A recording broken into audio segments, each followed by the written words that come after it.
अस्सलाम वालेकुम एवरीवन। उम्मीद करती हूँ कि आप सब लोग खैरियत से होंगे। तो आज हमारे पास बायो का सेकंड चैप्टर है बैक्टीरिया एंड वायरसेस। हमारा नेक्स्ट टॉपिक है फ्लैजेला। हम अभी प्रीवियस लेक्चर्स में पढ़ के आए कि फ्लैजेला हमारे पास क्या होता है। तो आज हम फ्लैजेला के बारे में डिटेल से पढ़ेंगे और स्ट्रक्चर पढ़ेंगे। तो स्टार्ट करते हैं। Many kind of bacteria have flagella which enable them to move. The secondary function of flagella is to detect and respond to chemical signals. सबसे पहले उसने हमें यहाँ पर फ्लैजेला के दो मेन फंक्शन बताए। सबसे पहले तो आप लोगों को पता है कि फ्लैजेला बैक्टीरिया को मूवमेंट शो करने में बहुत ही अहम और क्रिटिकल इम्पोर्टेंट फंक्शन है। उसके बाद सेकेंडरी कहते हैं मतलब एक और काम जो परफॉर्म कर रहा है। और फ्लैजेला इज टू डिटेक्ट, वो कहता है फ्लैजेला का हमारे पास जो दूसरा काम होता है ना, वो होता है कि केमिकल को ही डिटेक्ट करता है, मतलब केमिकल सिग्नल्स को डिटेक्ट करता है और उसके बाद उसका केमिकल सिग्नल का रिस्पॉन्ड देता है। फिर आगे वो कहता है कि हमारे पास जो फ्लैजेला के काफ़ी बैक्टीरिया है जैसे कि एट्रिकस, मोनोट्राइकस, एम्फीट्राइकस, लोकोट्राइकस, पेरिट्राइकस। अब ना इनके पास ना फ्लैजेला हमारे पास ये जो ट्राइकस है ना, इसको हम कहते हैं धागेनुमा साग। अब धागेनुमा साग को हम फ्लैजेला भी ले सकते हैं। जिसके शुरू में ए आता है ना प्रीफिक्स के तौर पे, यानी कि एब्सेंट, मतलब कि वो the bacteria which do not possess flagella are called atrichous. फिर आगे वो कहता था bacteria with single polar flagellum are called monotrichous, मतलब कि वो बैक्टीरिया जिसके एक एंड पे चाहे इस तरफ हो चाहे इस तरफ हो एक फ्लैजेला पाया जाए उसको हम मोनोट्राइकस कहते हैं। नाम से ही जाहिर हो रहा है कि मोनो हम एक को कहते हैं और ट्राइकस यानी धागेनुमा साग यानी फ्लैजेला। आगे हमारे पास है the bacteria with the top of flagella at one pole are called lophotrichous, यानी कि हमारे पास वो बैक्टीरिया जिसमें फ्लैजेला के यानी धागेनुमा साग से क्लस्टर पाया जाए यानी टॉप पाया जाए, मतलब काफ़ी सारे एक ही पोल की तरफ पाए जाए, या इस तरफ हो या इस तरफ हो। उसके बाद हमारे पास आता है bacteria with flagella at each of two poles are called amphitrichous, मतलब हमारे पास वो बैक्टीरिया जिसके दोनों साइड पर एक एक फ्लैजेला पाए जाए उसे हम एम्फीट्राइकस कहते हैं। लास्ट हमारे पास है the bacteria with flagella surrounding the whole cell are called peritrichous. Peri का मतलब होता है मैन यानी कि ऊपर सराउंड कर लेना, और ट्राइकस का मतलब होता है फ्लैजेला यानी कि वो बैक्टीरिया जिसकी पूरी बॉडी पे फ्लैजेला पाए जाए उनको हम कहते हैं पेरिट्राइकस। उसके बाद हमारे पास इसने हमें स्ट्रक्चर दे रखा है। आप लोग यहाँ से डायग्राम भी देख सकते हैं, ये एट्रिकस की, मोनोट्राइकस की, एम्फीट्राइकस की, लोकोट्राइकस की, पेरिट्राइकस की। ये मुश्किल नहीं है, आप ये लोग बना लेना ताकि आपके जो टीचर्स वगैरह हैं या कोई ट्यूटर वगैरह तो उस पर अच्छा इंप्रेशन पड़ेगा।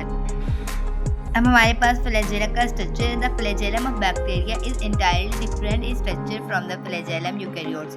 हमारे पास जो फ्लैजेला का जो स्ट्रक्चर होता है ना, वो यूकैरियोट्स में भी पाया जाता है और प्रोकैरियोट्स में भी पाया जाता है। अब मैं आपको इन दोनों में डिफरेंट बताती हूँ। मैंने नोट्स बनाए, आप लोगों को भी देख सकते हैं। एक दफ़ा आप लोगों को दोबारा बता देती हूँ। फ्लैजेला हमारे पास हिप लाइक स्ट्रक्चर होता है। इसके जो हमारे पास दो मेन फंक्शन होते हैं, एक मूवमेंट भी करता है and detect and respond chemical signal, यानी कि ये केमिकल सिग्नल को डिटेक्ट भी करता है और रिस्पॉन्ड भी करता है। डिफरेंट बैक्टीरियल अरेंजमेंट है फ्लैजेला की। एट्रिकोस के बारे में हमने पढ़ा था कि वो जिनके अंदर फ्लैजेला नहीं पाए जाते। बाकी हमारे पास मोनोट्राइकस होते हैं जिनके पास सिर्फ एक ही फ्लैजेला पाया जाता है, चाहे वो इस वाले पोल पे हो या उस वाले पे हो। एम्फीट्राइकस के बारे में पढ़ा था कि दोनों साइड पे एक एक हमारे पास फ्लैजेला पाया जाएगा। लोकोट्राइकस के बारे में पता चला था कि इनके पास क्लस्टर ऑफ फ्लैजेला होता है, चाहे वो इस वाले पोल पे हो या इस वाले पे हो, किसी एक पर होना चाहिए। बाकी हमने पढ़ा था पेरिट्रोकस, यानी कि वो बैक्टीरिया है जिसकी सरफेस पे पूरी बॉडी पर फ्लैजेला पाए जाते हो। अब हमारे पास आता है फ्लैजेला ऑफ स्ट्रक्चर। हमारे पास ये यूकैरियोट्स में भी पाया जाता है और प्रोकैरियोट्स में भी पाया जाता है। ज़्यादा बेहतर ये कि जैसे मैंने नोट्स बनाए वैसे ही आप लॉन्ग या शॉर्ट में लिखें। They are built on 9+2 pattern of microtubules. हमारे पास जो फ्लैजेला का जो स्ट्रक्चर है जो यूकैरियोट्स में पाया जाता है वो बना हुआ होता है 9+2 माइक्रोट्यूबल्स से। अब आप देखें ये सिंपल फ्लैजेला का स्ट्रक्चर ले रहे हैं, ये जो बाहर ये 9 माइक्रोट्यूबल्स है, बाकी जो अंदर है वो सिर्फ 2 माइक्रोट्यूबल्स है। बाकी prokaryotes they are not built on 9+2 pattern of microtubules but are composed of flagellin proteins. इसका जो फ्लैजेला होता है वो फ्लैजेलिन प्रोटीन से बना होता है। बाकी हमारे पास पार्ट्स ऑफ फ्लैजेला होते हैं basal body, hook and filaments. अब कहता है बेजल बॉडी हमारे पास क्या होते हैं। Basal body consist of rotating rings beneath cell membrane. वो कहता है सेल मेम्ब्रेन के नीचे हमारे पास रोटेटिंग रिंग्स पाए जाते हैं, उनको हम बेजल बॉडी कहते हैं। और हुक हमारे पास होता है, hook is a curve structure that connects the basal body with the filament. वो कहता है हुक हमारे पास वो स्ट्रक्चर होता है जो बेजल बॉडी को फिलामेंट से जोड़ता है। फिलामेंट हेयर लाइक स्ट्रक्चर होता है। मैं आपको डायग्राम से समझाती हूँ, मैंने थोड़ी सी बनाई थी। अच्छा, वो कहता है कि हमारे पास ये जो लिपिड्स होते हैं ना, इनके दरमियान में हमारे पास रिंग शेप स्ट्रक्चर पाया जाता है जिसको हम बेजल बॉडी कहते हैं। हमारे पास जो हुक होता है वो फिलामेंट को और बेजल बॉडी को आपस में कनेक्ट करता है, उसको हम हुक कहते हैं। और फिलामेंट हमारे पास हेयर लाइक स्ट्रक्चर होता है। ये हमारे पास सेल मेम्ब्रेन होता है, ये सेल वॉल होती है, यानी पेप्टाइड और ग्लाइकेन। थोड़ा बहुत हम बुक से भी देख के बताते हैं आप लोगों को।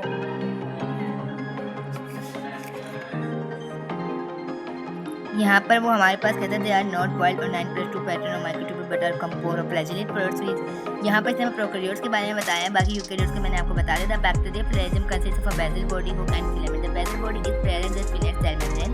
It consist of rotating rings, 1 pair in gram positive bacteria and 2 pair in gram negative bacteria. ये बात पीछे रहेगी थी, मैं आपको बताती हूँ। वो कहता है कि ये जो हमारे पास बेजल बॉडी होती है ना, ये सेल मेम्ब्रेन के नीचे मौजूद होती है और इसके अंदर जो होती है ना वो पेयर पाए जाते हैं। एक पेयर ग्राम पॉजिटिव का होता है बैक्टीरिया में, जबकि 2 पेयर पाए जाते हैं ग्राम नेगेटिव के। बाकी हमारे पास कहता है ring anchored the flagellum in cell membrane and cell wall. The hook is a curve structure that connects basal body with the filament. वही बात के हुक जो होता है ना वो कनेक्ट करता है बेजल बॉडी को एंड फिलामेंट्स को। ये उनकी डायग्राम दे रखी है। ऐसे यहाँ पर हमें एक बॉक्स दे रखा है जिसके अंदर हमें पीली के बारे में बताया। सम बैक्टीरिया हैव पिली सिंगुलर पाइलस। हम पिली को सिंगुलर जो कहते हैं पाइलस कहते हैं। These are non helical. Pili हमारे पास हेड लाइक स्ट्रक्चर होता है, इसकी हमारे पास जो कैरेक्टरिस्टिक्स होती है ये नॉन हेलिकल होता है, यानी कि हेलिकल का मतलब होता है स्फेरिकल, यानी कि ये हमारे पास कोई स्प्रिंग शेप में नहीं होता। Filamentous appendages and are smaller and thinner than flagella. ये फ्लैजिला से छोटा होता है। पिली के हमारे पास 2 फंक्शन यहाँ पे बताए गए हैं कि ये ना बैक्टीरिया को सरफेस के साथ अटैच करता है। They are also involve in the mating process conjugation between cells. अब मैटिंग प्रोसेस को हम कंजुगेशन भी कहते हैं। कंजुगेशन या मैटिंग प्रोसेस दोनों एक ही चीज़ आपको पता होना चाहिए। ये क्या होते हैं हमारे पास? कंजुगेशन हमारे पास वो होते हैं जो